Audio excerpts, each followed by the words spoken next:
This podcast contains toilet humour, rude words, and lots of spoilers. When life gets you down, your car just won't start.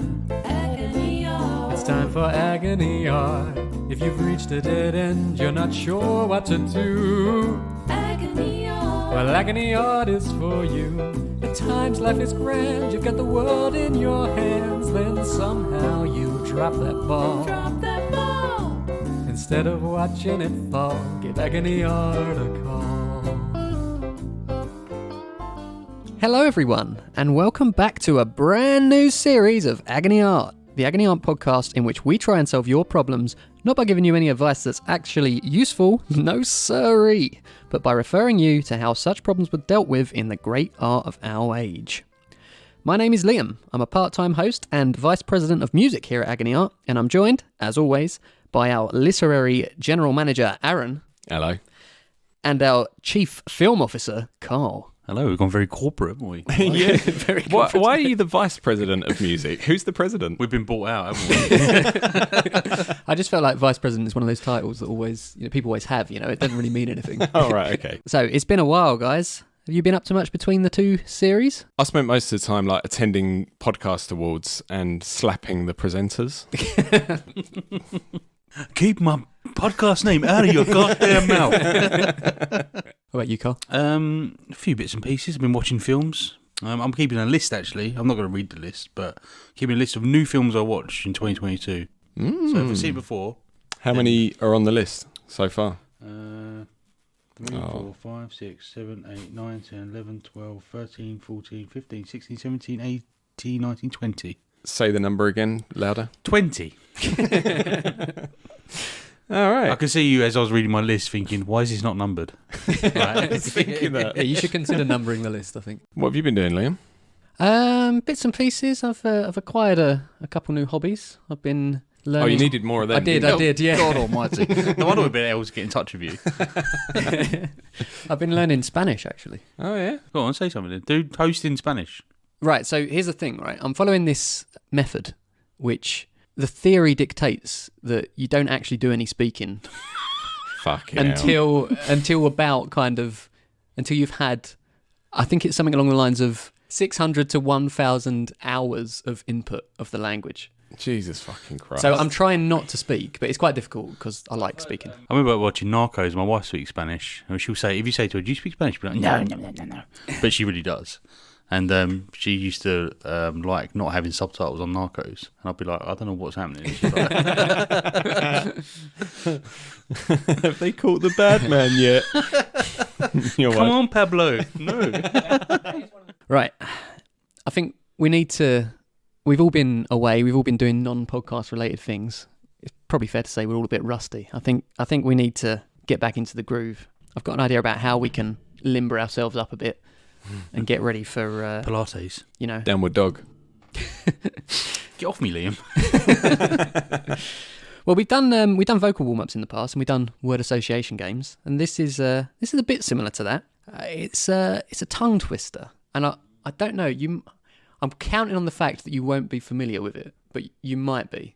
I'm not a pheasant plucker, I'm a pheasant plucker's son. I'm only plucking pheasants till the pheasant plucking's done. That's very good. But If a woodchuck could chuck wood, how much wood could a woodchuck chuck if a woodchuck could chuck wood? I think you two are going to be really good at this. Are you familiar with a tongue twister about a young lady named Betty Botter? No. All right. You're probably going to need to Google this. I came across this last year, right? And it's become my favourite tongue twister. And I want to see how you two fare with it. And we can make it competitive if you want, so I can time you. And I'll judge you on your speed, your elocution, your damage and aggression. Damage and aggression. Betty fucking Botter! Who wants to go first? All right. This is harder for us, isn't it, Carl? We've never seen this before. Liam's been practicing this all week in Spanish. I know. You can have a practice run if you want. No, it's all Let's right. go I'm going to into go straight in. All right. This is Ninja Warrior UK. Tongue version. So start whenever you want, and I'll start timing. Betty Botter bought some butter, but she said this butter's bitter. If I put it in my batter, it will make my batter bitter. But a bit of better butter, that would make my batter better. So she bought a bit of butter, better than her bitter butter. And she put it in her batter, and the batter was not bitter. So 'twas Betty Fuck. So 'twas better botty butter, bought a bit of better butter. Aaron's had a stroke. I mean, For a first try, I think that's a lot better than you think it was. I think I've filled my pants with botty butter. Just doing that. All right, let's do this. All right. Betty Botter bought some butter, but she said the butter's bitter. If I put it in my batter, I will make the batter bitter. But a bit of butter better. That would make my batter better. So she bought a bit of butter better than a bit of butter, and she put it in her batter, and the batter was not bitter. So it was better. Betty Botter bought a bit of better butter. Fucking hell. The words lose meaning after a while. Yeah. I don't know if I'm saying words anymore. My brain rejected it. Like, so stop this. So that was actually really close time wise. You were both 21 seconds. No, I've got 21 That's seconds to go. That's why we used to be in so solid. I think I'm going to have to give it to Aaron because I think you had less mistakes overall. But you both did really well. I only beat you on a technicality, Carl. TKO. I think what makes this difficult though is all the T's, isn't it? So the way I like to do it is to take out all of the T's. So this is the way I like to say it. Betty Botter bought some butter, but she said the butter's bitter. If I put it in my batter, it'll make my batter bitter. But a bit of better butter, that'll make my batter better. So she bought a bit of butter better than a bit of butter. And she put it in her batter, and the batter was not bitter. So it's better Betty Botter bought a bit of better butter. The Chaz and Dave version. The words definitely lost meaning that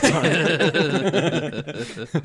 Anyway, we should probably get on with it. But before we do get into things, let's start as always by making it crystal clear that we're not here to solve your life's hardest problems. All of our problems are either trivial, fictional, sometimes even both, and we are in no way qualified to give life advice. So if you're seriously struggling, the best we can do is refer you to our website. That's agonyartpodcast.com, which has some details of actual professionals that you can talk to. Well then, let's get on with the show. Problem 1 for today. My favourite podcast stopped putting out new episodes last Christmas. Wait a minute. And it's been so long that I'm starting to feel terrified that it will never return. What am I supposed to read, watch, or listen to if my top pod is over forever? Don't worry, we're back. I thought they were talking about cereal. Do you have this problem at all with podcasts or, I guess, shows? Yeah, we've had it with TV series recently. You build up a little list, don't you, of things, we've got to watch that next. We've reached the end of our list and we've been like, fuck, what should we do now? Where we haven't really had like a nice settling down spot, we've kind of neglected TV completely. So we sit down thinking, what should we watch? And we end up watching like stuff that's on, which is, like with adverts and things. Yeah, like, that is awful. it's a really bad We're place to living be. in the 90s. I know, Carl. tell me about it. Yeah. We had it a bit with Below Deck after we watched 16 series. Below Deck. Below Deck, it's just like the Spider-Man one. It's Keith Badman. No, it's Brian Bellow's Below Deck. Haven't you seen it? I had a dream that my wife got a job in my department, was immediately promoted above me, and her first client was Brian Bellow. 2 days ago. That is an amazing coincidence. I had a dream last night that I was in a church and everyone in the church was made of like a hard milk that was melting. Really? That's Yeah. so weird. It was, isn't it? Anyway, sorry, carry What on. about Brian Lee. Bellow? I don't know. That was so bizarre. I don't know what I was going to say. Anyway, we need to think of a name for our biggest fan, apparently. Mr. Pickles. Mr. Pickles. All right, then. Who can start us off with a bit of help for Mr. Pickles? Yeah, I think I can help, Mr. Pickles. First of all, as I said, Mr. Pickles, it's good to be back. We're here now. You don't need to worry about it. To be back. People! But just in case it's not us you were waiting for, Mr. Pickles, it seems like it probably was. Definitely us. Is there Yeah. another podcast that does this? Just in case it's not us, I think you should probably just be patient. There are loads of reasons that your favourite podcasters might not be putting out content right now. So I thought I'd give you some examples of books that took a long time to arrive and, you know, how the wait was worth it. First one is, you might not have heard of this one, it's quite a niche book, but The Lord of the Rings. What's that then? by J.R.R. Tolkien. Is that the sequel to The Lord of the Flies? Is it about a video that you die within 7 days if you watch it? It's a bit of a crossover. It's about a bunch of boys who are stuck on an island watching a video. And So it's then like, they get a phone call. It's like Lost then. Yeah. Yeah. And Saeed is there and he's fixing the radio. Now, J.R.R. Tolkien had to be persuaded to write a sequel to The Hobbit by his publishers. And he started work in December 1937. And The Fellowship of the Ring was published in 1954, 17 years later. J.R.R. Tolkien, I don't know if every author does this, you might be able to pitch in on this. He wrote an awful lot of like lore and backstory for Middle-earth, didn't he? That like was eventually published but wasn't at the time. Yeah, not every author does do that. There are, I mean, I can't speak authoritatively on this because I'm not really an author. I've self-published a few books, but you get plotters and pantsers, they call them. Plotters are people who will plot everything out, and they'll be writing little side stories and stuff like that to like flesh out their world. Building. Yeah, exactly, world building and stuff like that. You did say plotter and not plopper, didn't you? Because I've just got ploppers and pantsers in my head now.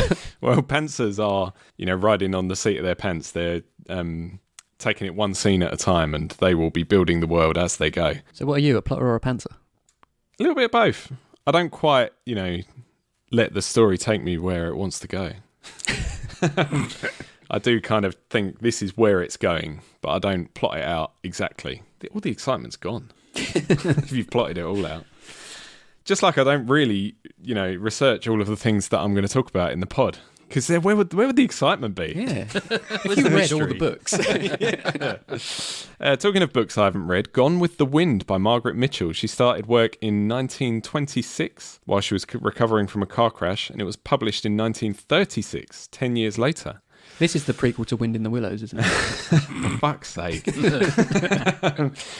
Now, was it worth the wait? The book was called Profoundly Racist and Profoundly Wrong by James Loewen. But it also won the Pulitzer Prize for fiction. So, it depends on your perspective. If you love racism... Maybe the judges were a bunch of racists. Yeah.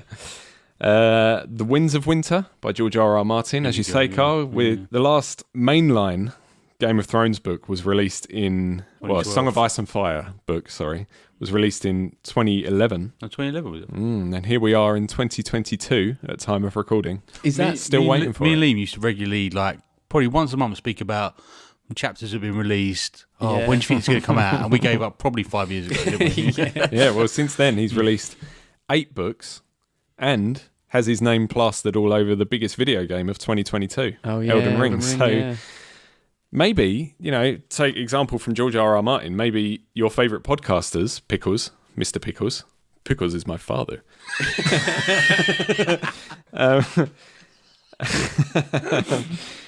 Maybe your favourite podcasters are working on other projects while you're waiting for their next instalment. And the main one that I actually wanted to talk about, there are loads of examples of these, but the main one was Sphere by Michael Crichton. He started work on that in 1967. It was published in 1987, 20 years later. Do you remember Sphere, the film? Yeah, I do, yeah. No, it was a novel. Oh, I do remember the film, though, yeah. It tells the story of a team of scientists investigating a spaceship found at the bottom of the Pacific Ocean, which... I'm thinking of Spawn. Different. Which appears to have come back from the future and which contains a sphere which appears to be manifesting their thoughts into reality. You don't remember this? I've definitely seen this. Yeah, it had... it was adapted into a 1998 film starring Dustin Hoffman, Samuel L. Jackson and Sharon Stone. Yes, I've had it on DVD, Warner Brothers DVD, ones with a weird opening. Which? It's like cardboard. Yeah? Yeah, the cover was cardboard and you have to clip it open like a file. Yeah. Yeah, had it on DVD. Film absolutely bombed. I remember seeing it when I was a kid and thinking it was quite good. Yeah, me too. 11% critic score on Rotten Tomatoes. 38% audience score. But Michael Crichton, you're probably familiar with the name Michael Crichton. He wrote a lot of things. And I was going to talk about how prolific he was. And although he took 20 years to write this one, he wrote a lot of other things. Jurassic Park, ER was his idea, the show. George Clooney. Yeah. Yep. Twister, he wrote that film. Great film. Disclosure. Great film. And I was going to talk about his talent for writing, stories that get turned into films or shows. But then I read this review of Sphere and it proved me wrong. Carlo Cavagna on aboutfilm.com said, "Let's face facts. Michael Crichton is a hack. He comes up with innovative concepts, but his characters are cardboard cutouts. Given the psychological foundations of the story, that's an egregious flaw, and the ending is absurdly dissatisfying." So maybe don't watch the film Sphere, but you could read some Michael Crichton books while you wait for your new favourite pod to come out. Your old favourite to return, I mean. I got two things from that. You were saying actually maybe they're working on something else, and that might be interesting to you as well. Yeah. Also, here are some other recommendations of stuff you could be doing in the meantime. Yes, it's like there are several reasons that they could be, taking a break from their podcasting, or maybe they're working on, like Sphere took 20 years to write. Maybe they're still working on their next series, and it's going to be so mind-blowing and have an 11% audience score, or whatever it was, that it'll be worth the wait in the end. But either way, in the meantime, you can read those books if you want. Mm-hmm. I quite like that. I thought that was quite good advice. I'm going to go in a slightly different direction because I'm quite a big fan of the saying, prepare for the worst and hope for the best, And say that without any tease now. Prepare for the worst and hope for the best. Doesn't MJ say that in the latest Spider-Man or something like that? She says, like, if you act disappointment can't be disappointed or something like that. Probably it's that better. rings a bell. It's exactly the same phrase. I remember at the time thinking, how eloquent. My dad always used to say, proper preparation prevents piss poor performance.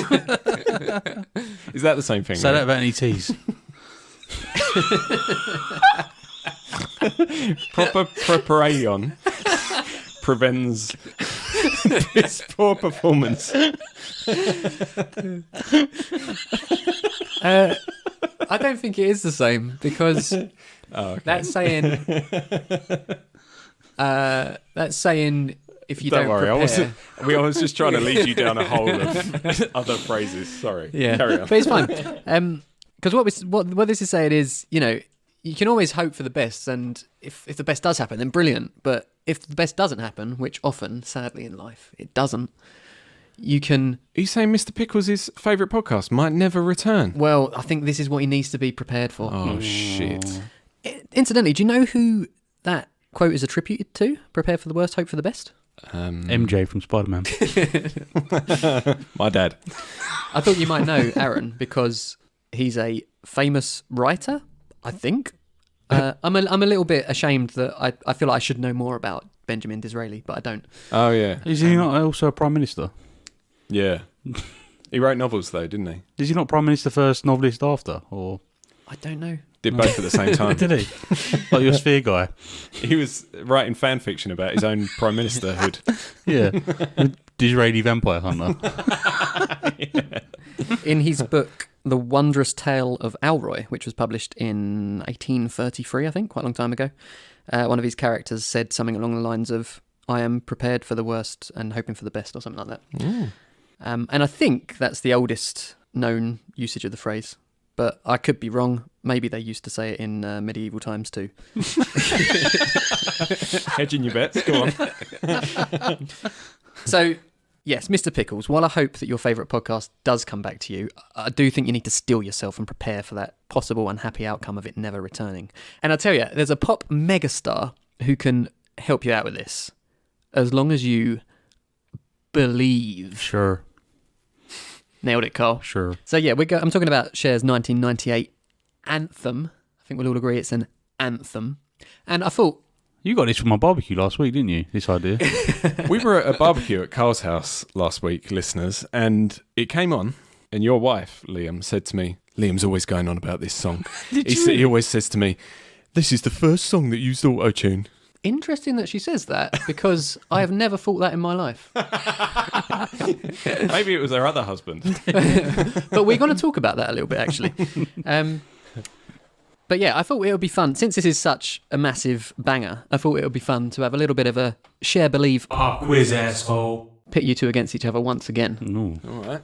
I don't know many facts about Believe. Do you, Carl? Well, this is more of a guesstimation game. She believes Oh, in okay, right. life after love. No, she asked, do you believe? She doesn't No, she offer doesn't her actually know. opinion at all. Discuss. So basically, I'm going to ask you a question, and the answer is going to be, I think, Believe. in most cases, a number. Oh. Maybe in all cases. I can't remember. I wrote this a while back. And you both have to guess what you think is the closest answer. All right. So, question 1. Do you know, or can you take a guess at what number studio album this title track came from for Cher? Her 23rd studio album is my guess. I'm confident it's 17. How confident, Cole? Would you bet your house on it? Confidence is waning. I held my breath when I heard you say 20 because it's the 22nd. Oh! Can you imagine? 1 year less than the oldest dog in the world. Not only is this a 22nd album, it reached number 1 in a whole bunch of different countries. How many countries? Is that the next question? Maybe, we'll see. But can you imagine, like, I can't even imagine having 22 albums, let alone having a 22nd album that was just... I think The Electric most Six are popular probably album. on their way there by now. Yeah. 22nd. When the layman can name probably no more than 4 or 5 Cher songs, 22 album does seem excessive, doesn't it? Right. Maybe they're all cover albums of other artists. Whoever's done the best album that year, Cher just releases a cover album of that album. Or they've all got the same 4 songs on. Do you believe I'm still doing this song? Another year's passed. Question 2. Can you guess the number of the Lockdown Lights episode in which Carl claimed that this was the first song to use autotune? Is that why your wife thinks that? 8. Okay, I reckon 9. Sorry, Carl, you went the wrong way. Aaron gets the point. Were you trying to do a Price is Right thing there?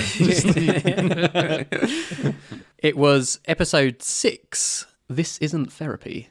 That was the original answer I was going to ask you to guess. That was the Married at First Sight episode. Australia. Was it? This isn't therapy. I'm not here to yeah. So, Carl. Virgin Liam. He's not a snack, he's a whole meal. Here is a Bitsy. So, yeah, Carl did claim it was the first song to use autotune. And Carl, I can forgive you for believing that because Do you believe?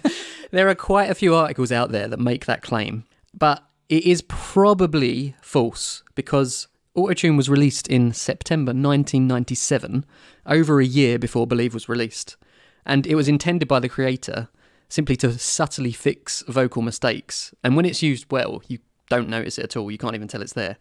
So it's almost certainly been used by producers before then when it came out, but no one noticed because it was so difficult to spot. Well, but it used it as like a motif, didn't it? So it's probably the first song to be like, this is banging. First song to be sponsored by Autotune. Yeah. I mean, do you... I stand by the fact. Either you have any strong opinions on autotune? Not really. Sometimes it sounds properly shit, Yeah. but sometimes music without autotune sounds properly shit as well. So This is true. I think I like it when it's used like creatively, and I think this is a good example of it being used creatively. They intentionally made it very obvious in this case because basically you have like a pitch correction speed that you can set to like a matter of milliseconds. If you set it to 0, it sounds really weird and robotic, and that's what they did here. But normally people set it to a bit further, so it takes a little bit longer for it to correct the pitch, and it sounds a lot more natural. But yeah, this what they've done here gives it a more distorted and robotic feel. And I've got a fun fact, actually, that I use the exact Is this a fun same... fact within a quiz, or is the quiz over? No, the quiz is still going on. This is a fun fact within a quiz. Liam's gone mental this series. We've gone down the share believe rabbit hole. Liam literally has no respect for timings at all. He was the one who was like, we should do half-hour episodes, not an hour. Exactly, yeah. And he Half hour of me. Yeah, he takes half hour per problem just for himself. Can I say my fun fact now? Go on, yeah. Make it quick, though. No, it was Do really- it like your tongue twister. Well, the fun... No tease. Betty's better autotune. The fun fact was that in our robot jingle, you know, the "Can you help me with my problem" Yeah. jingle, I use the exact same settings as Cher believed in Autotune to get that robot voice sound. Okay, let's continue with the quiz. Question 3, Aaron's 2 up. Carl, you could lose on this question. Ooh. Can Would it be over then? Carl, you can guess first this time because Okay. I've been letting Aaron guess first. How many questions are there, by the way? 5. 5. Fucking hell. Let's hurry this up. We're 40 minutes into recording. Can you guess where this song roughly charts on the best-selling singles of all time? 4. Number 4, says Carl. What do you reckon, Aaron? 8. It was a bit of a gamble going for 4, I think, Carl, because there's a lot of numbers after 4 and not many before it. I don't know anything over 5. I refuse to believe there are numbers over 5. Aaron gets the point. It's actually number 24, just behind YMCA and Do They Know It's Christmas. Carl, we'll start with you again. Do you know how old Cher was when this song was released? I'm going to say 54. 54. Aaron? 53. What a bastard. Did The I answer steal it? is 52. You're an absolute wanker. All right, so for the sweep, Aaron, you can go first on the last question. Can you guess how many countries this song reached number 1 in? Oh, 0. 23. Carl? 24. Carl, you went the wrong way. The answer is 21. Fuck's sake! I didn't know Aaron was making educated guesses. I thought he was just throwing numbers out there. Yeah, He wants to win this. Most of my guesses were 23 or 8. It's number 1 in 21 countries, including the US, UK, Australia, Canada, Spain, Italy, France, Germany, Sweden, Norway, Denmark, and Hungary. Fuck me. Can you imagine being number 1 Speaking in all of those Hungary. countries? You hungry? Snackies? No. So, I know So what where you're does thinking. this get Mr. Pickles? Exactly. What's the point? Well, if, like Cher, you believe in life after your podcast love, but, like Cher, you can feel something inside you saying, I really don't think you're strong enough. Don't despair. Cher will tell you that you do have the strength inside to overcome this. And for evidence of that, just listen to the bridge, which goes, I know that I'll get through this. I know that I am strong, and I don't need you anymore. You don't need that podcast anymore, Mr. Pickles. And yeah, you don't need no one. And least of all, this rubbish-sounding podcast with hosts who can't organise themselves to release content more frequently. You know, so that's the point. Or respect timings. And that's all I've got to say on the matter. Well, thank fuck for that. Clear, concise.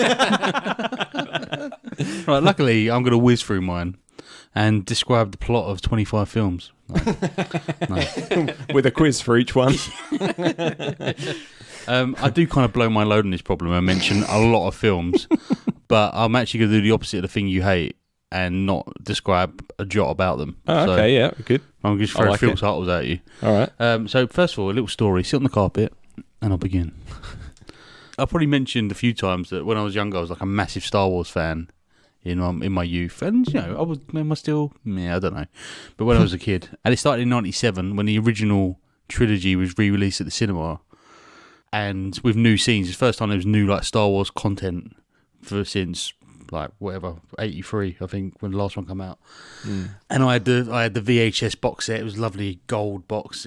I loved it. Absolutely loved it. And I watched all three films every Sunday. It was my ritual. At the time, I was 9 years old, and they'd announced that in 99, the new film would come out, episode 1. I remember thinking, fuck, 2 years I've got to wait for this. And not only that, they announced all the release dates, and I worked out that I'd be 17 before episode 3 comes out. Practically dead. Yeah, and I was just like, I could not comprehend this as a 9-year-old, thinking, what's the fucking point of this?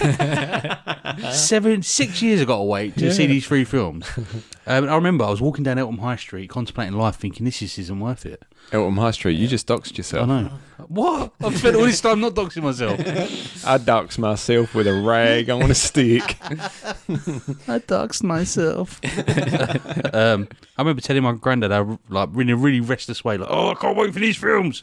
But anyway, between 9 and 17, I had to wait. But I kind of forgot about this because in the interim, these films come out. So in 2000, Castaway, Gladiator, Black Hawk Down. 2001, Monsters Inc., Shrek, Spirited Away. 2002, Born Identity, Bowling for Columbine, City of God, Gangs of New York, The Ring, Spider-Man. 2003, Finding Nemo, Kill Bill Volume 1, Love Actually, Master and Commander, The Matrix sequels, Old Boy, Terminator 3, X-Men 2, 2004, The Bourne Supremacy, Dawn of the Dead, Downfall, The Incredibles, Kill Bill Volume 2, Saw, Shaun of the Dead, Shrek 2, Spider-Man 2, Troy. And these are all part of the Star Wars universe. These are all films that they're not all good, but like I loved at the time, and I was like, these are amazing. And not to mention, in 2001, 2 and 3, Peter Jackson bashes out Lord of the Rings trilogy. Bashes it out. Bashes it out in 3 years. It took George Lucas and a green screen 8 years to make 3 films. And films that were kind of received with mixed reviews, weren't they? and not Like really he got a lot good. of criticism. That's a very political way of putting it. Yeah. Well, now people kind of look at them fondly because of how much people hated 7, 8 and 9. Yeah, exactly. Yeah.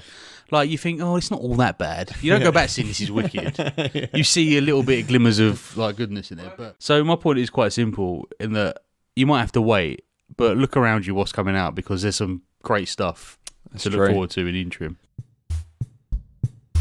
Can you help me with my problem? I think that it might be a long shot. My problem is you see that no one believes that I am not a robot. Executing procedure. Problem solving. All right, well, let's move on to problem 2. I gave it all up to be a musician and follow my passion. It's been 6 months now and I haven't earned a penny. Nothing I write is any good and everything feels like such a big effort. As much as I like Liam, it grinds my gears that he can seemingly just knock out one of your amazing jingles effortlessly. Well, thank you very much. Should I go back to the daily grind or stick it out and follow my dream, even if it's doomed? Imagine giving up your job, giving up everything to pursue a podcasting career, for instance. That's just an example that I took off the top of my head. And then it fails. Yeah. Can I sleep at either of your houses tonight? It does sound like a great idea, doesn't it? To give it up and follow your passion, but unfortunately life kind of gets in the way. Well, it depends what your passion is, I think, doesn't it? Because there are certain passions that are easier to follow. Like if you really love being an accountant. Oh. I don't think anyone does. Being an accountant. Yeah. I'm going to quit my boring job as a musician and become an accountant. But what I mean is there's certain jobs that lend themselves well to... there's certain passions, I should say, that lend themselves well to being a career. And Are you other passionate ones- about medical cures, Liam, that you make? medical cures? I don't know how many times I need to say this, Cole, but I do not make medical cures as my job. Oh, you program them, don't you? Program medical cures. That chip you've been implanted with, Carl, Yeah. on 3 occasions in 2020. Yeah, the Bill Gates can track Yeah. my movements, yeah. I programmed it. He programmed it with the help of his mate Bill Gates. Well, since you were called out by name by this person, Liam, after we've come up with a name for them, maybe you should go first. Okay, yeah. Who's a rubbish musician? Chad Kroger? Chad. Chad. I actually don't mind Chad Kroger. No, actually, it's quite harsh. Very sorry, Chad, if you're Sorry, listening. Chad. It's one of those names, though, isn't it? And a country. Well, Chad, I mean, I do know the feeling. In my younger years, Aaron will probably tell you, I was very enthusiastic about being a professional musician. I mean, we were in... Aaron makes surprised face. we were in bands together, at least one. And I feel like I took it really seriously at the time. I don't know, maybe you disagreed. I thought you treated it like you treat this podcast, Liam. Half-assed, and then when you did turn up, you wanted all the attention. It took all the time in band practice just doing your solos. I'm only joking. Liam actually looks hurt for the listeners. I'm just trying to remember whether that was true or not. It could have been. I was a bit of an idiot when I was younger. When he did his solos, did you have to go solo? I did want to be a musician, and I definitely could have probably tried harder to make that dream a reality, but at the end of the day, it's The clock ticks life away. Oh. It's so unreal. And then you looked out below. I watched the time go right out the window. Trying to hold on, but you didn't even know. You wasted it all. Just to watch you go. You kept everything inside, and even though you tried, It all fell apart. What it meant to be will eventually be a memory of a time. I don't know how much of this we can keep. probably none. All of it. It's fine. Yeah, They're cool guys. I'm leaving that in. And in fact, I'm going to cut it off there as if that was the advice you gave. Anyway, what I was going to say, Chad, is at the end of the day, being a professional musician, it's a very difficult thing to do. And it requires, I mean, a lot of people tell you it requires hard work, but I think more importantly than that, it requires a lot of luck. Talent. And a lot of knowing of the right people. And this brings me to my point, which is emphasised really strongly. And this is not the happiest point, but I think there is some optimism in there somewhere. Emphasised very strongly in the 1968 hit of the same name by the Rolling Stones, and it's you can't always get what you want. It's a fact of life, you know. Sometimes you want a ham sandwich for lunch, look in the fridge, got no ham. You can't always get what you want. Ham sandwich, it's one of those things that like is a backup almost. I'll never go, oh, ham sandwich. Oh, but if you know, like, if you can find a shop that still has a deli counter, because not many big supermarkets do. If you can find one and they do the nice deli Ham ham on the that they bone. slice there, That is good. That is good. You're right. oh, and a crusty white roll. Oh, shove it in my gob. Well, Stick your finger up my bum. I don't know. Maybe I'm a simple man of simple pleasures, but for a long time I was having ham and cheese and mayonnaise. Whenever I had ham, it'd be ham, cheese, mayo sandwich. I'd be like, oh yeah, I love it. But then one day I thought, you know what? I just want ham and a bit of butter, and I had it, and I was like, this takes me back. You ever, A bit of Botty's bit of butter. a bit of Betty Bottom's bit of. Well, Ham on beurre is a French classic, isn't it? it took me back to, you know, when you used to go to parties when you were a kid and they had like sandwiches out and they'd always have like just ham and butter. Yeah. And I'd eat one. I'd be like, oh yeah, that's pretty nice. That's pretty nice. Joe, my dad has always said, if someone's lucky, I might have told you this before, he'd go, he'd fall in a sewer and come out of a ham roll. Not joking. Yeah. What does it mean? He's lucky. Oh, okay. He's got a Fell in a disgusting ham roll. Yeah, would he eat it? This ham roll stinks. So How we've- did we get here? We've from gone on a you bit of a can't always tangent of ham sandwiches. My favourite Pret sandwich is the ham on beurre now. It's butter, ham, and gherkins. It's delicious. £3.15 from Pret. We could go further and start talking about gherkins, but I think we should leave it there. I'm not a fan of gherkins. Okay, we're going there. No, go on. So we're talking about, if you remember, we're talking about You Can't Always Get What You Want by the Rolling Stones. Oh, yeah. Which reminds me of ham sandwiches. Have either of you eaten a ham sandwich lately? What is ham? I've got a fun fact about this song. Which, There's a, sorry. I really am sorry. Are you aware of the film Noah starring Russell Crowe and Emma Watson? does he eat a ham sandwich in it? No, but one of the Noah's children's called Ham. And Emma Watson just shouts, Ham! Ham! And I've always wanted to make a little meme where someone saying, I'm really hungry. What can I have in my sandwich? And her just going, Ham! Anyway, carry on, Liam. You Can't Hurry Love by Phil Collins.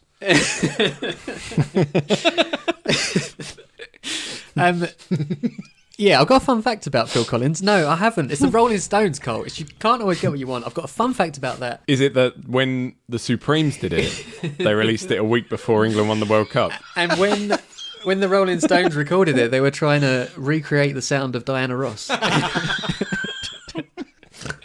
Fuck, we need to get back on track. And they lost the original recording and then they re-recorded it a year later and it got to number 26. And it was the first song to use auto-tune. And my sister-in-law's colleague wrote it. And one of our jingles uses a very similar effect. All right, I've got a fun fact. You're going to laugh now. I've got a fun fact that's going to need a bit of context, so we're going to have to go down another tangent. Oh, fuck. But there was 21 minutes later. There was. Look, fuck. You started the last one. There was, it seems, quite a lot of animosity between John Lennon and Mick Jagger. Did you know about this? No. It seems like something that should be more well known. But so in an interview with Rolling Stone co-founder Jan, I want to say Venner. It might be Wenner. Sorry, I don't know. Sorry, Jan, if you're listening. In 1970, Lennon really ripped into the Rolling Stones. And here's a quote from it. He said, I would like to just list what we did and what the Stones did 2 months after on every fucking album. Every fucking thing we did, Mick does exactly the same. He imitates us. And I would like one of you fucking underground people to point it out, you know? Satanic Majesties is Pepper. We Love You is the most fucking bullshit. That's all you need is love. He was really angry about this. Is it true? Have you listened to them? Side by side. I should have done, shouldn't I? But I didn't. The thing is, the Rolling Stones are still touring, aren't they? Yeah, John Lennon's not, is he? If John Lennon's so smart, how come he's dead?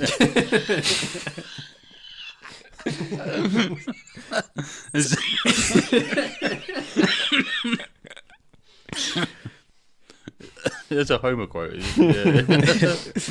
Isn't it Johnny Newspaper Seed? He started all the newspapers. That's it, So because of this, some people, like Richie Unterberger of AllMusic, consider You Can't Always Get What You Want to be the Rolling Stones' answer to Hey Jude.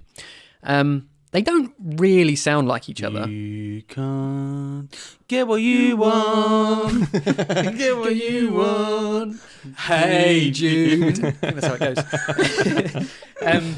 They don't really sound like each other, but Mick Jagger was quoted in 1969 saying, "I like the way the Beatles did that with Hey Jude," and this was just before they recorded the album. "The orchestra wasn't just to cover everything up; it was something extra. We might do that on our next album." And You Can't Always Get What You Want. It doesn't have an orchestra in it, but it does have the London Bark Choir and a French horn. You can't always get what you want. That was absolutely beautiful. That's my French horn.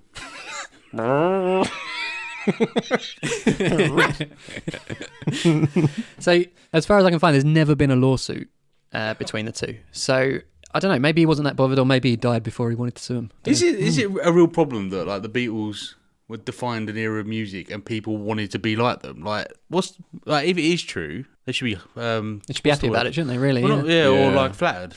You can't have your cake and eat it. You can't No. always get what you want. And you can't But if hurry you try love. sometimes. Well, we'll get to that. So, what do, Chad? See, the thing is, you have a passion, and I don't think you should give up on your passion. But I do think you need to adjust your expectations.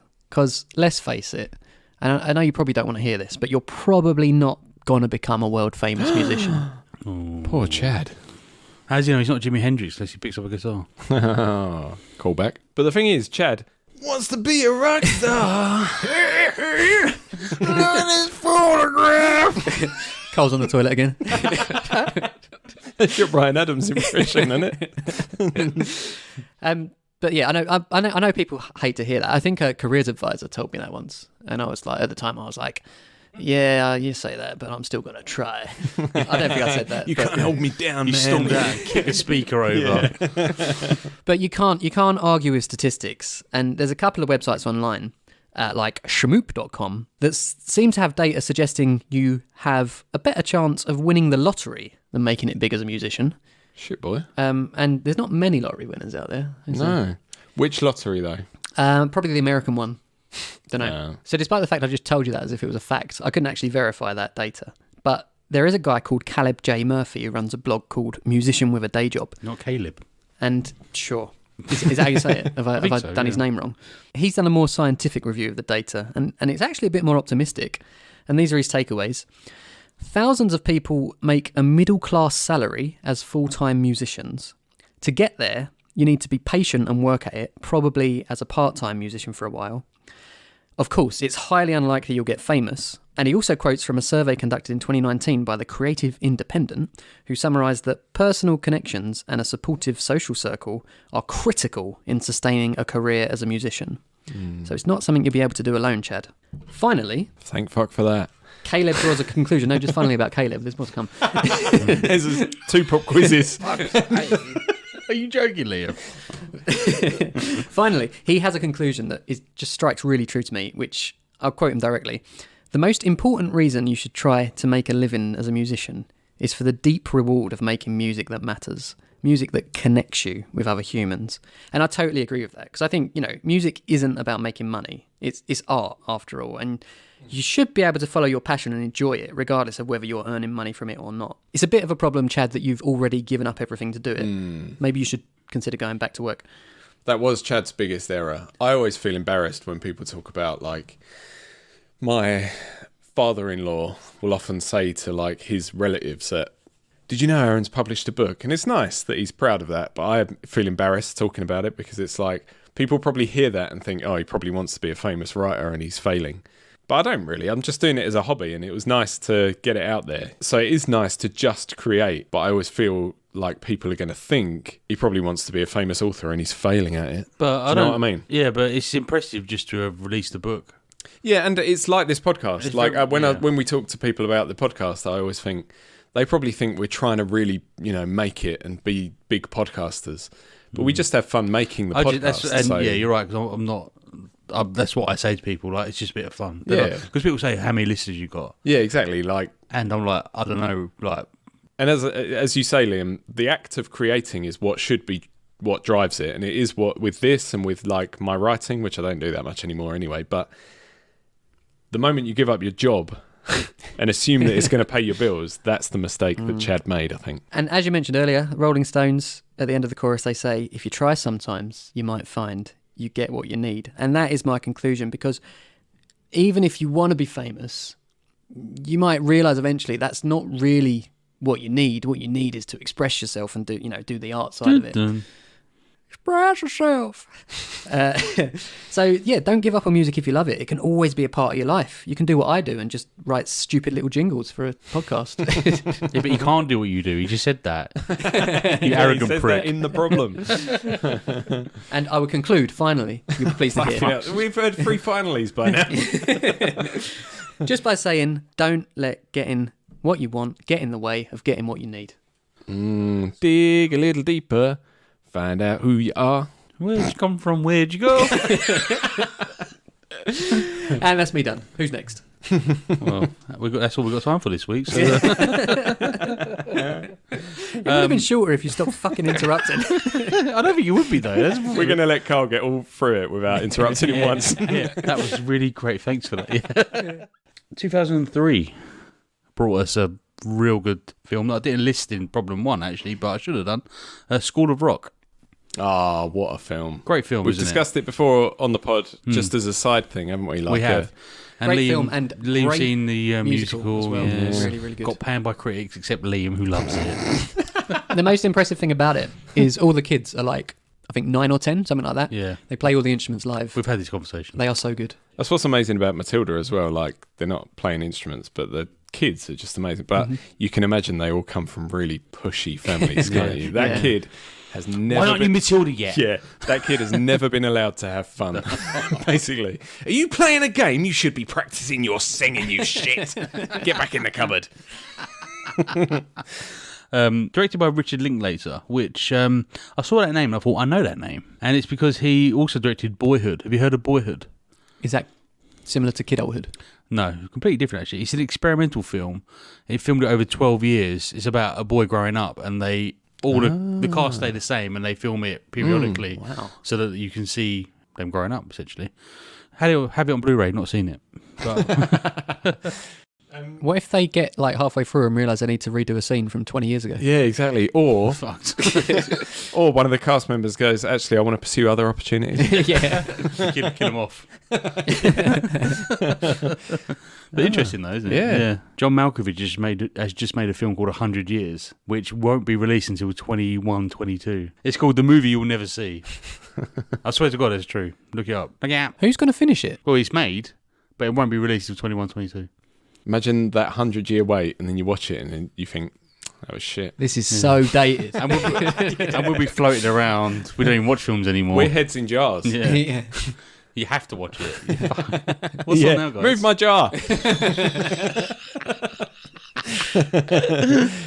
Anyway, so School of Rock. I don't really need to summarise too much, but like layabout, down and out slob, Dewey Finn is a passionate rock musician who's not making it, just like Chad, unfortunately. He gets fired from his band. No vacancy, they're called, because he's a little bit too enthusiastic. Yeah, keeps stage diving and stuff. Yeah, 20-minute solos, like Liam. Yeah. So we have to start saying no solo.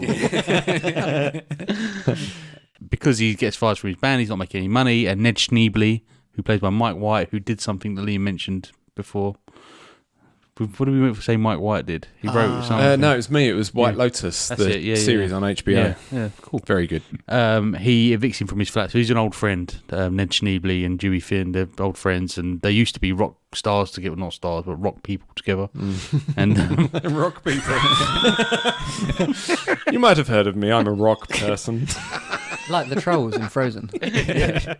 I'm a love expert. Ned Schneebly's like he's a teacher now, and he's got like a straight-laced girlfriend that wants Dewey out. And Sarah I would be Silverman. the same, I think. I think I'd be Ned Schneebly in this situation as well. She played with Sarah Silverman. Did you say that? Yeah, you said that, You did, yeah. She's like, she doesn't age. I don't No, think. she looks the same Is she- age now yeah. as she Is she did still then. around? I've not seen her in ages. If you Still see alive. her, she'll look like she did in School of Rock. Imagine her in School of Rock. That's her now.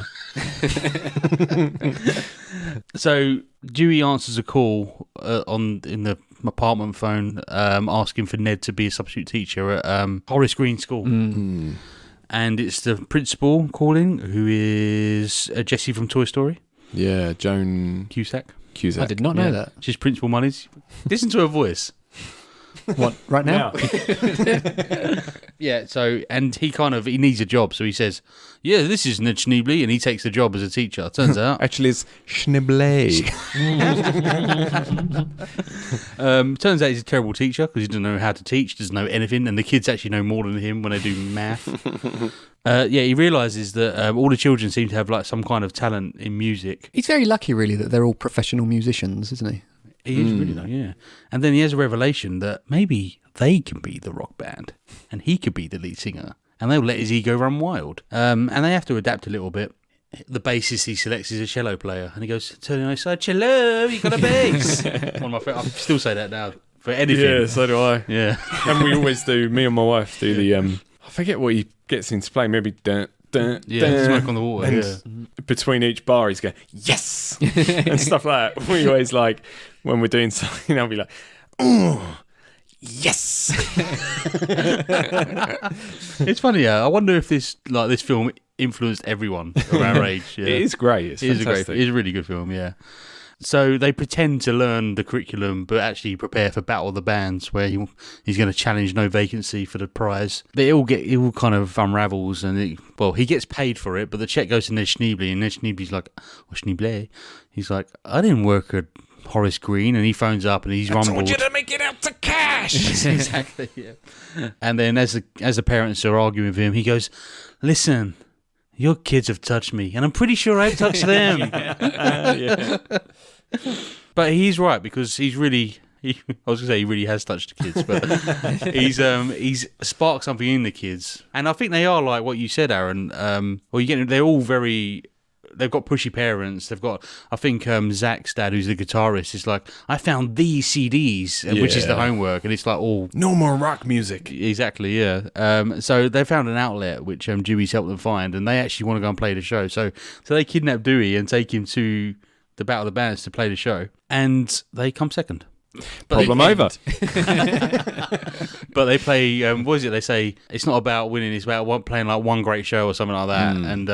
And even the parents come to try and save the kids because they think Dewey's kidnapped them, and they're like, when they find out they've lost, they're like, School of Rock, School of Rock, School of Rock, and then they play an encore instead of No Vacancy. Yeah. Is the implication that it was a fix? Or... Don't think so. I just think it's a bit of a swerve in it for the audience.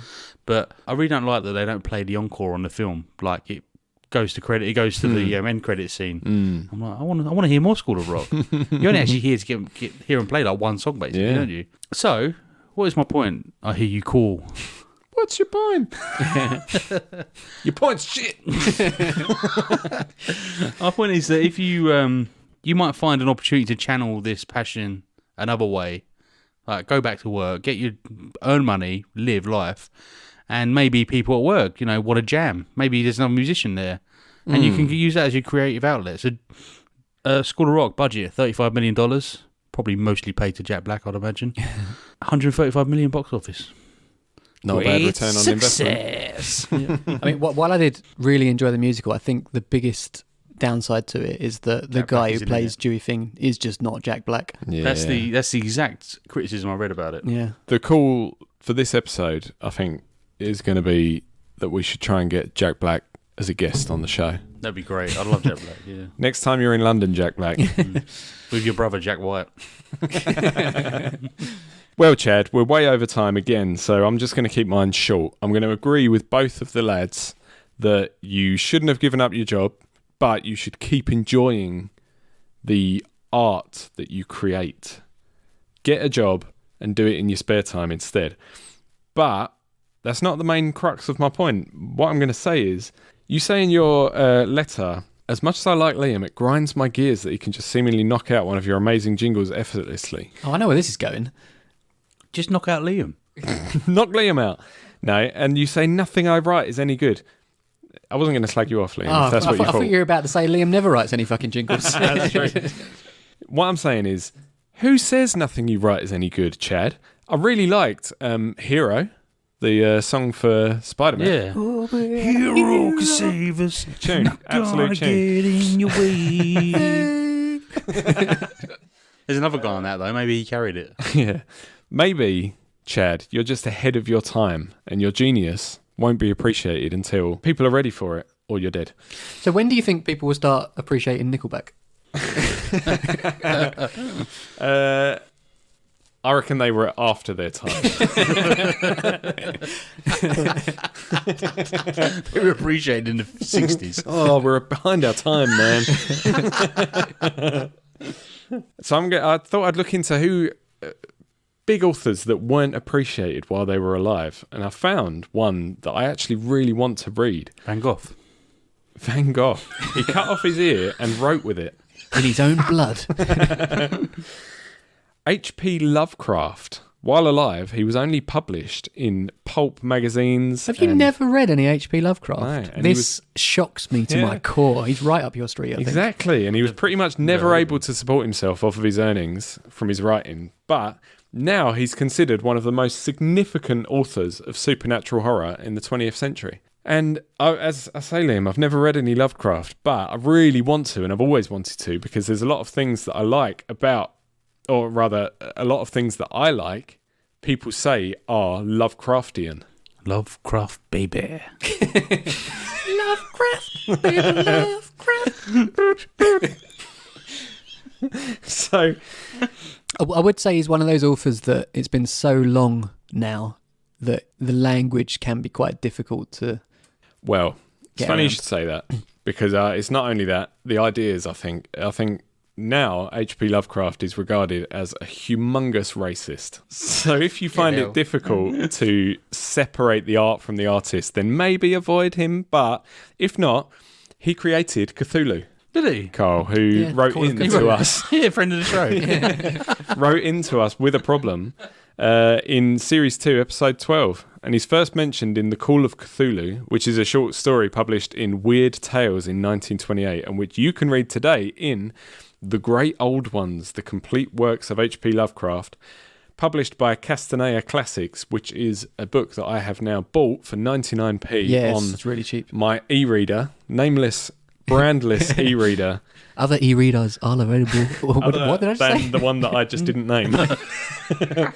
Lots are available. So that's what I'm going to read, and that's my point. Over.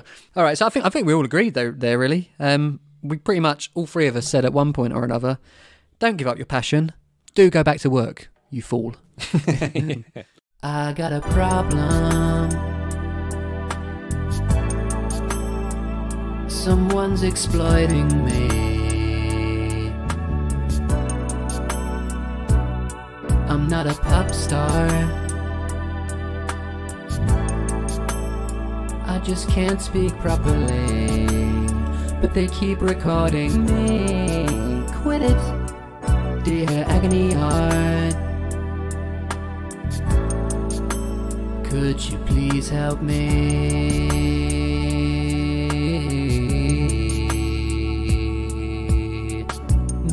May I really need your assistance, please?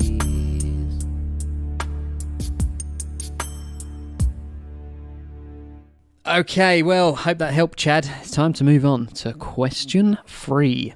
I had a great bunch of friends at university, but over the years we've drifted apart, largely due to me acting like an idiot in my younger years. I think we've all been there. I thought Nope. a lot recently about how much I miss them. But should I extend an olive branch and try and rekindle old friendships? Or is this nostalgia and I should leave the past in the past? I don't know. I don't know if this is offensive or not, but I'm going to say it. This reminded me of you, Aaron. Yeah. Fucking Yeah. hell. Do you feel Why? like this at all? Just because I know that you've had some friends that you used to hang around with that you think you were an Yeah. idiot to. I was just about to say this is a raw nerve for me. This problem. Yeah, when I was at uni, my girlfriend dumped me, and I had a meltdown and lashed out at a lot of people. And I still think about it, even now, like years later, 10 years plus, and cringe because, oh my God, what were you thinking? Like, I was obviously so prideful and hurt and stuff that I just lashed out. But you're a different person when you're a kid, aren't you? And you have to just let that go. But, oh, fuck, I think about it and my stomach drops, my heart sinks, I get a hot scalp. Oh, the hot scalp. What about you, Carl? I always think of you as someone with no regrets. No regrets. No regrets. Dappy song. Oh, if we're going Robbie Williams. What's Robbie Williams? No regrets. regrets. They don't work. They only hurt. Do you not remember that? I'm loving angels instead.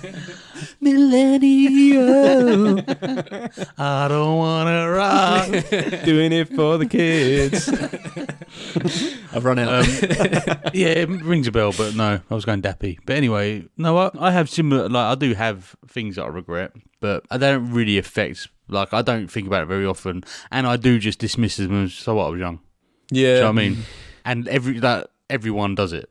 That's the Yeah. thing. So Yeah. all the people that you've offended have things they regret as well. Yeah. And that's the only healthy way to deal with it, what you just said. You have to just think, well, it happened and I can't take it back now. So Yeah, exactly. you have to just let it go. But when things like that enter my head, like when we've talked about before, when I called my cousin's husband Phil, when his name's Rob, that enters my head every now and then, and I just think, fuck. Yeah, that's a Agony Art classic. That is it, yeah. I did the same to my sister-in-law's husband. I just called it, like, this was a long time ago when he first came around. I just called him Chris. His name's not Chris. It's just weird. Yeah. Yeah. Yeah, so I get, like, completely understand this, and it's a shame when, like, there's people that I was friends with, and still, if we saw each other, I'm sure we'd be friendly, but you drift apart. It is a shame, but then I think, you think about all the things you get up to. Where have you got time for more friends? Like, that's why I've got a closed list. I do not have time for you. Well, it sounds like you're about to launch into problem solving. I was going to, we need to name him though, should don't we call him Chris? Okay, yeah, let's do that then. Phil Christensen. Phil Christensen. This reminded me straight away of 2013's The World's End, directed by Edgar Wright, the last in the Cornetto trilogy, Oh, yeah. which is Shaun of the Dead, Hot Fuzz. So this film's about Gary King, played by I put SP here, and it's not Sean Penn. It's Simon Pegg. That'd be a very different film. He's in his 40s and he wants to recapture his glory days by organising a reunion of his three other friends and reattempt the Golden Mile pub crawl in Newton Haven, which culminates at the World's End pub. But it was Gary's, it was the prime of his life, the best night of his life, and it was the last day of secondary school. So he's in his 40s now, and he's not regained that kind of feeling of happiness in all that time. So he convinces all his friends to go. All his friends have moved on, doing various things, good jobs, but they all end up going. Gary's got exactly the same car as he had that day 23 years ago, and he's got the same cassette in with the same mixtape cassette in the car as well. And they're like, "How did you recreate this?" He went, "What do you mean recreate?"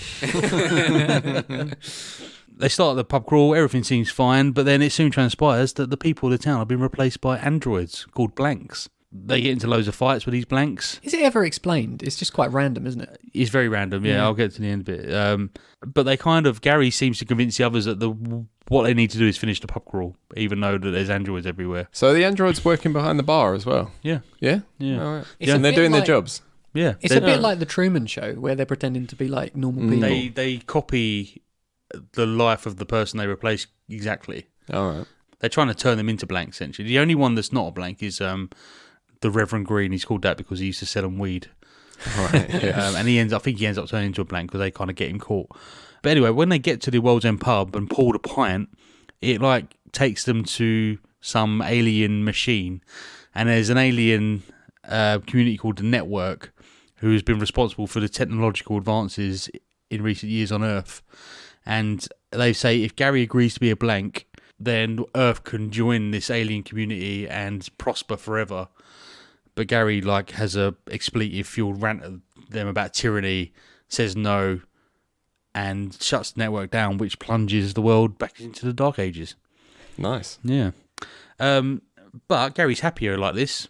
He's actually, throughout the film, he's an alcoholic. And this kind of convinces him to go teetotal. And all of his mates Well, at least Gary's all right. It's just really weird, isn't it? It's so odd, yeah. Never seen it coming. Shaun of the Dead, zombies, yeah, I get it. Hot Fuzz, like police mystery drama sort of thing. Yeah. That's really, can really relate to that. And then this is just such a weird film. Yeah, odd sci-fi, yeah. When they return to the town to do the same thing they did 23 years ago, it's completely different. Yeah. So, and it reminds me of when I bought an N64 to play GoldenEye about 5 years ago. Yeah. I had such good memories, and it just weren't the same. So I would say if you sound like you're not particularly happy with your lot at the moment, but maybe I don't think exploring old friendships where they haven't got in touch with you, and so maybe just expand on what's good in your life now rather than try and recapture something that probably won't be there anymore. Yeah, I agree. You're imagining that you're going to return to them and it will all be hunky-dory again. Yeah. But what if in the time between they've become arseholes? What you're saying is things change. That's the way it is. Some things never change. Like the feel of your hand in mine. Frozen. It's Frozen 2, in fact. Yeah, I thought it was because I didn't recognise it. I would agree with you, Carl. Well, I'm going to kind of explore what we were talking about before as well, about you might think it's a terrible thing that you did and that you have to kind of atone for it, apologise for it. But maybe you don't. Maybe, That's a film, you can Atonement. just move on. It's also a book. When you say you were an idiot, Chris, how much of an idiot were you, really? Because there's a novel called, and you might not have heard of it, Atonement by Ian McEwan. I love that. Published by Jonathan Cape. Starring Keira Knightley. Yeah, she's in the book. A 13-year-old girl misinterprets a situation and accuses the wrong man of raping her cousin when she has no proof. Oh, God. That man that she accuses is her sister's boyfriend, and he's sent to prison, even though she had no proof. The rest of the novel follows her adult life trying to atone for this mistake she made and the lives that she ruined by doing it. And this is a spoiler, so whack the plus 30 if you want to skip it. But I would whack plus 30, then whack minus 15. yeah, 30 seconds is a long time. But Yeah. now they would regret it, wouldn't they? Because we've probably passed 30 seconds talking about it. Spoiler! So just say it again, if you're still listening. Near the end of the novel, she sees her sister and this accused boyfriend again, and they actually both refuse to forgive her for what she did. Now, there's a bit more to it than that. There's a lot more story than that, but I don't want to spoil it all. But in 2019, this book was ranked 41st on The Guardian's list of the 100 best books of the 21st century. And they can say that authoritatively because the 21st century is over, isn't it? Yeah. Yeah. Is it?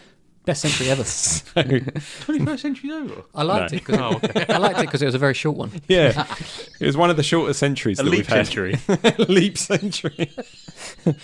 So if you get a chance to read it, do, because obviously it's a very good book. I haven't. The point is, if you extend an olive branch to your friends, will they respond kindly, or are you likely to be rejected? Were you such an idiot that, you got one of them imprisoned and, they're never going to let you back in? And if they do let you back in, but, with suspicion and distrust, is it worth it? Do you want to spend the rest of your friendship trying to make up for the mistakes you made? Maybe, like Carl said, you should just move on. Make new friends, whatever. Maybe go to a screening of the 2007 film Atonement starring Keira Knightley and James McAvoy and make some new friends there. Hey, guys, do you like this film? And they'll be like, shh. If you remember in the last series, we recommended going to improv class to make friends. Yeah. Did we? No, I don't remember that, but You're not. I was improving, Oh, okay. remembering it. Do you know of a local improv class? No, I don't. I'm afraid I'm in danger of getting a bit serious with this one. So feel free to Is it try quickly and serious? rein me in. Well, I'm hoping it will be because Do it like the tongue twister. Serious, but as quickly as possible. I've noticed that when I do get serious, you ask less questions. Okay. So that was part of the rationale. Oh, God, he looks like he's serious. Let's not interrupt him. But, I mean, in general, I'd say I'm not very good at staying in touch with people. And for a long time, I'd always, I think, overthink it a little bit and be like, oh, I've not spoke to him in a while. It's like, oh, and it's almost like paranoia, you know, like, oh, it's too late. They won't want to talk to me, things like that. It'll be really awkward. And then last year, someone that I used to work with, who I was once really good friends with, actually died quite suddenly from a brain tumour. And she was like around our age, so it was a real shock to me, at least. And that really did change my perception about this sort of thing, because like, it just made me realise that, you know, all that stuff I was worrying about is just so unimportant in the grand scheme of things, you know. And like, it's to be totally blunt about it, it's never too late until someone's dead. Yeah. So since then, I mean, if I've ever thought about getting back in touch with people and that, I've always just done it. But I do think, you know, if you were really good friends once, you're probably, chances are you're still going to enjoy really enjoy catching up, and there's probably nothing to worry about, you know. So without meaning to get too sombre, a song that comes to mind when I think about this is actually, it's another track by LCD Sound System, who I talked about probably a while back now, from the same album as All My Friends, which I talked about last time. The song is called Someone Great. It was released in 2007 on their Sound of Silver album. Fun fact about this song: an instrumental version was previously released as part of their previous record 1433, which I don't know if you've heard about this, but it was a 45-minute track commissioned by Nike and publicised as a jogging workout accompaniment that LCD Sound System released. And that was completely instrumental, but in the Sound of Silver version, it has the lyrics and the vocal line, which is what really packs the emotional punch. Is it still 45 minutes long? No, it's quite a bit shorter. In 2016, Kristen Helvig, sorry Kristen if you're listening, published a post on medium.com describing it as the best song about loss ever written, which is quite a bold statement, I think. But it's a very sad song, and it's quite clearly about grieving the recent death of either a friend or a loved one. And there's some mystery to this, because the singer and writer James Murphy has always flat out refused to explain who it's about when he's asked. He's basically just said, I'm not going to explain it, that's just reducing it. And to be honest, I don't think it really matters, you know. You don't need to know what it's about, who it's about, to appreciate the song. And I mean, I genuinely love this song, and all of the lyrics in it are great, but probably the most poignant are these. I wish that we could talk about it, but that's the problem. And then later, there shouldn't be this ring of silence, but what are the options when someone great is gone? And I know I said I didn't want to be morbid, but I'm not sure if I can really avoid it, because my advice here is... You've gone from like, I'm going to be a bit serious to this is going to be somber, and now I'm morbid. We're getting deeper into the well.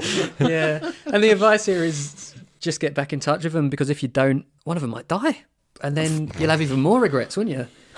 And if they don't want to be friends because you really were that bad, at least you tried. You're not wrong, Liam. I think he's wrong. What's the worst that can happen? There's another great song.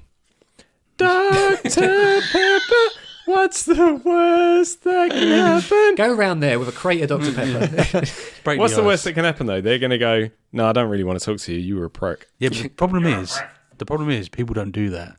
No. They don't, because that's what, like, in the ideal world, would be like, actually, no, I don't really want to do this, but thank you very for the offer, but I'm going to carry on my life. What's going on? Oh, nice to see you, that's great. Oh, you spent 45 minutes catching up. Then be like, fucking hell, that person again. Or you might be like, fucking hell, they're a bore now. So, but yeah, I agree with the sentiment, Liam. I agree with your sentiment. Well, I think the majority of our advice there was don't dwell in the past.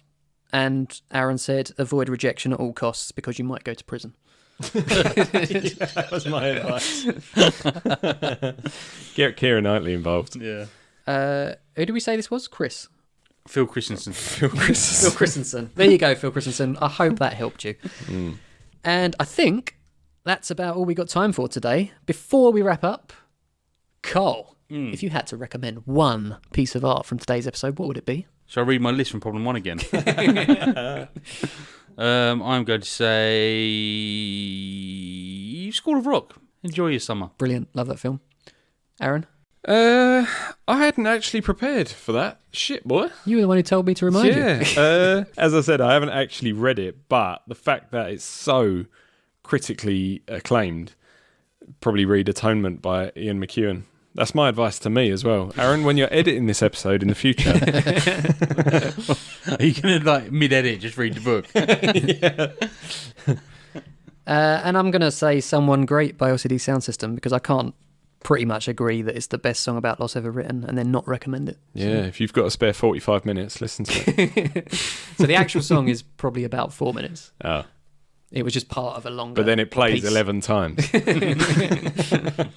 And that's about all we got time for today. So don't forget to check out the episode notes on agonyartpodcast.com to find links to all the media we mentioned today and for a link to the Agony Art Spotify playlists where you can listen to all of the songs. If you have a problem you'd like us to attempt to solve, you can reach us on our group Instagram and Twitter accounts. That's at Agony Art Podcast, or on the submissions page on our website. Before we go, I'd like to thank our resident Agony Aunts for their stellar contributions this week. Thank you, Aaron. Thank you, Carl. Thank you. And last, but certainly not least, I would like to thank you, dear listener. I thought you were going to thank yourself.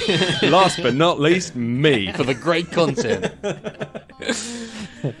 We will be back next week with a special episode with a new format that will shock you.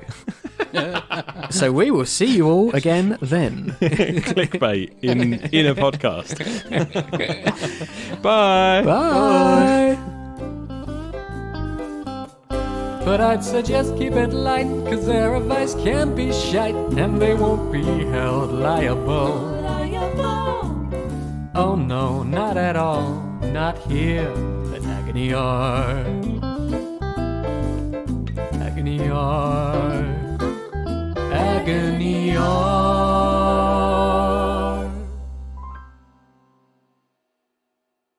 But a bit of better, but I like to make my batter better. But a bit of better, but I like to make my batter better. But a bit of better, but I like to make my batter better. But a bit of better, but I like to make my batter better. But a bit of better, but I like to make my batter better.